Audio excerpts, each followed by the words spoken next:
Hi guys, I welcome you to this session of Python programming. In my previous video, we discussed about the basics of Python, and in today's video, I'll begin my discussion with how you run your Python programs. So as you can see, there are multiple ways in which you can run your Python program. You can run it from the interactive prompt. You can run it using the system path. You can run it using something known as an IDLE, that is the Integrated Development Learning Environment. You can run it from command prompt. You can also run it by clicking on window icons. So let's see what all this is.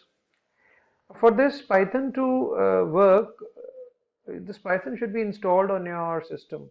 And it's very simple. You should just go to Google and just write Python download, get the latest version of download applicable for your operating system, and just follow the process and install Python. Once you do that, you'll have a Python folder here in your computer. So let me just go there. The Python, yes, here it is, Python. I've installed Python version 3.72, and here I can just look for the different ways. So I'll first tell you what IDLE looks like, the Integrated Development Learning Environment. You can click on this, or you can just pin it to taskbar like I've done it here. Okay, fine. So let's start this Python session. I'll just click on here to begin the IDLE. So this is one of the places from where you can work with Python. You can write your code and you can execute your code. Okay, I won't be going into too much details in the beginning so that we can just focus on the current topic. But if you need to print something, it's as simple as that. Just if you need to print something, you need to use a print statement, and the thing is printed. And if you need to create a program, okay, then you can go to File, New File, and here you can just write a program, say print. That's it, a small program, print hello world. Before you run anything in Python, it must be saved. If you have not saved it, it will prompt you to save it. So if I just want to save it, and I told you that it should be saved with an extension py. So I'm storing it with an extension py with the file name as z1, and once I run it, obviously the output is there in front of you. Now I can run this program of mine, that is z1.py, in different ways. As I was discussing here with you, there are different ways in which you can run your Python program. So it could be on the interactive prompt, it could be through the system path, it could be through the command prompt. Okay, so this is the interactive prompt in the IDLE. You can run your programs from here also, like we did here, print. So you just write the command and it is executed. Then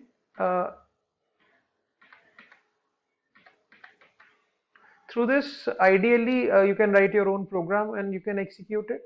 Now let's go to this command prompt.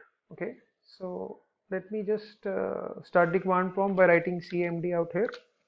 The command prompt is there. Here also you can run your Python code. First, you can just write py here. So you get the interactive prompt here on the command prompt itself. So here also you can just work around with the code. So you'll get the desired output. To come out of it back to system prompt, just write Ctrl Z and press enter. Okay. Then remember we had a file z1.py. Okay. We can just write the name of that file to execute that file here. So I'm writing z1 and you can see the output is there. I can also use the Python interpreter to execute the file just by writing py and say z1.py. So obviously the file is not here. So you must understand something known as a system path. Your program z1.py, as you see here, when we create new files or open files, we'll see here that this program z1 is stored on the Python 3.7 directory. That is our default path. On C drive there is a Python 3.7 directory. So you must mention that complete path if you need to run it here. So what I can do here is I can mention that complete path here. So now the file would be available. I'm trying to execute a file z1.py, which is located in the Python 37 directory. So now it is executed. Another way would be for me to go to that folder. So I can go to that folder, and there I can simply run the file like this. Okay, because now the file is present in the current path. Okay, I can also go to some other drive, say I'll go to D drive. Here also I can run, but by mentioning the entire path. It's as simple as that. If I tried, if I need to run this file, I can just write Z1 also from anywhere, because the system path recognizes the Python 37 folder as the default path. So it will run from anywhere, right? Now one thing is left, that is through this clicking on window icons. So let's do that. Let's go there and let's go to that Python 37 directory.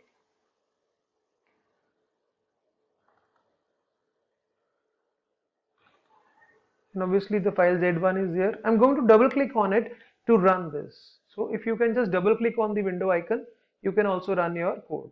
Let's see if there is any problem with that. So the output was there, but the switching is very fast, so your output is not visible to you. So what you can do, to rectify this, let's just go to our IDLE, and let me open that file Z1 for you. So here I can just write an empty input here. So input is used to input the value from the user. So till the time user presses some key, some input is there, this hello world would be there in front of us. So let me now just save this, and I'll close this now, and once again I'll go to my Python 37 folder, and now if I click on Z1, I can see the output hello world, because the input statement is waiting for me to press some key. So the moment I press the key, the output vanishes.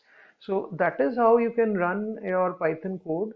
I've discussed the various modes with you, the interactive prompt, by using the py and the file name, by using the system path, writing some code on the IDLE itself, or creating some source file and running it through the IDLE, or running your programs from command prompt, or you can just click on Windows icons also. Now next is we start with our basic introduction to the Python programming with all the basics. So this I'll come up in my next lecture. Till then, keep watching all these videos. Thank you.